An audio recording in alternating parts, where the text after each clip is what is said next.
बघेल मूल रूप से गुजरात के चालुक्य सोलंकी हैं। गुजरात में पाटन से करीब 16 किलोमीटर दक्षिण पश्चिम में व्याघ्रपल्ली गांव स्थित है। गुजरात के चालुक्य कुमारपाल ने अपने मौसी के बेटे अर्णोराज को इसी गांव का सामंत नियुक्त किया था। इसी अर्णोराज के पुत्र लवण प्रसाद को व्याघ्रपल्ली कहा गया है। इसी का पुत्र हुआ वीरधवल। वीरधवल का पुत्र विशल देव गुजरात का पहला बघेल शासक था, जिसने 1245 से 1262 तक शासन किया। 1299 में अलाउद्दीन ने गुजरात पर आक्रमण कर भीषण लूटपाट की। इसी लूटपाट में सोमनाथ के मंदिर को भी लूटा गया। राज्य छिन जाने के कारण कुछ बघेल गुजरात से लगी विंध्यन पहाड़ी से होते हुए मध्य पूर्व विंध्य के तलहारी क्षेत्र में आ गए। एकत्रा बांधवगढ़ के उल्लेख के अनुसार यहाँ कलिंजर पहुंचकर गुजरात से आए हुए बघेल भर शासकों के सेवक नियुक्त हुए। इसके बाद अपने निजी पराक्रम और कूटनीति के बल पर अपना राज्य स्थापित किया और सर्वप्रथम अपनी स्वाधीन राजधानी वर्तमान उत्तर प्रदेश के बांदा जनपद के गहोरा में बनाई। समय के साथ गहोरा से बांधवगढ़ और फिर रीवा राजधानी बनी। आज चर्चा है कि बघेलों की राजधानी बांधवगढ़ से रीवा कैसे बनी। बांधवगढ़ में बघेल राजा रामचंद्र की 8 सितंबर 1592 को मृत्यु हो गई। इस समय इनके पुत्र वीरभद्र अकबर के अधीन मुगल दरबार में थे। पिता की मृत्यु की सूचना के बाद वीरभद्र अकबर से अनुमति प्राप्त कर बांधवगढ़ के लिए निकले, लेकिन मार्ग में ही पालकी से गिर जाने के कारण वीरभद्र की भी मृत्यु हो गई। वीरभद्र के पुत्र विक्रमादित्य उस समय 19 वर्ष के थे। विक्रमादित्य के कम आयु के होने के कारण विक्रमादित्य के सौतेले भाई दुर्योधन सिंह बांधवगढ़ की गद्दी पर बैठा दिए गए।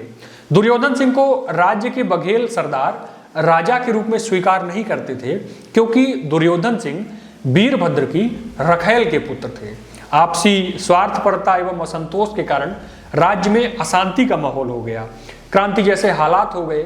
खबर मुगलिया सल्तनत अकबर तक पहुंची तो उसने अपने विश्वास पात्र सेना नायक पात्रदास को बांधवगढ़ का राज्यपाल बनाकर भेजा, क्योंकि बांधवगढ़ पहले से ही अकबर के अधीन था। इधर यह समझकर कि अकबर बांधवगढ़ को सीधे तौर पर अपनी सल्तनत में सम्मिलित करना चाहता है, लड़ाई की योजना बनाई गई। लड़ाई की योजना की खबर पात्रदास तक पहुंची तो उसने अकबर को इससे अवगत कराया।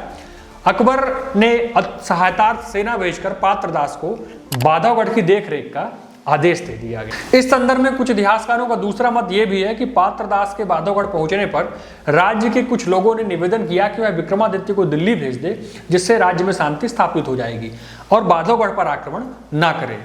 इस्माइल कुली खां के साथ विक्रमादित्य दिल्ली तो भेज दिए गए, लेकिन अकबर ने किले पर आक्रमण की आज्ञा पात्रदास को दे दी। मुगल सेनाओं ने सैन्य घेरा डाल दिया। इस विषय पर रामप्यारे अग्निहोत्री लिखते हैं कि किले के किलेदार यमुनी भान ने एक अहिरिन के विरहा से उत्तेजित होकर पात्रदास के सैन्य घेरे पर आक्रमण कर दिया। पात्रदास की सेना जैसे ही किले में चढ़ने को आगे बढ़ी कि किले के ऊपर से बेलन ठेल दिए गए, जिसमें अधिकांश सैनिक मारे गए। सूचना अकबर तक पहुंची। फलस्वरूप अकबर ने और अतिरिक्त सेना भेजकर 3 जुलाई 1597 को किले एवं दुर्ग पर अधिकार कर लिया। 1592 से 1602 तक बांधवगढ़ अकबर के सीधे तौर पर अधीन रहा।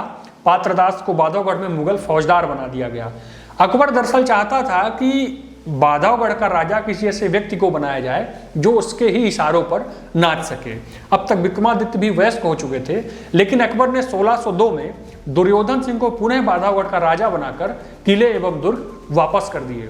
विक्रमादित्य को अकबर के दरबार में रहने के लिए बाध्य कर दिया गया। हालांकि 1605 में जब जहांगीर का शासन आया तो उसने विक्रमादित्य को राजा बनाकर 18 परगनों की सत्ता सौंप दी।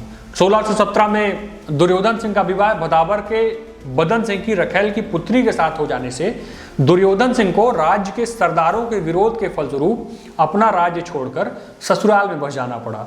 1617 में विक्रमादित्य बांधवगढ़ लौटे। विक्रमादित्य को राज्य के बघेल सरदार बतौर राजा स्वीकार करते थे, लेकिन सत्ता छिन जाने एवं मुसलमानी हाथों में चले जाने के कारण उनका बांधवगढ़ से मोह भंग हो गया।